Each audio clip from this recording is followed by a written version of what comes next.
জুবিনদাৰ ন্যায় লাগিব, বেলেগ নালাগে।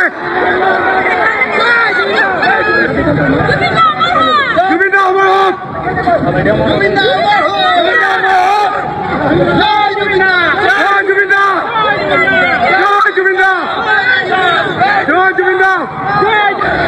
মামা আমাক জুবিনদাৰ ন্যায় লাগে, বেলেগ একো নালাগে, ন্যায় লাগে মামা, ন্যায় লাগে, ন্যায় লাগে, ন্যায় লাগে মামা, জুবিনদাৰ কাৰণে ন্যায় লাগে, ন্যায় লাগিবই লাগিব।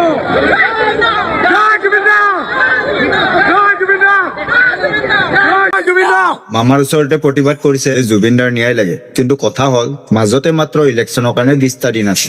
এই 20টা দিনৰ ভিতৰত জানো এই চৰকাৰখনে আমাৰ জুবিনদাক ন্যায় দিব পাৰিব? মোৰ মতেতো নোৱাৰে। যদিও আপোনালোকৰ লাগিছিল যে ন্যায় দিব পাৰিব, তেনেহলে কমেণ্ট কৰি জনাওক।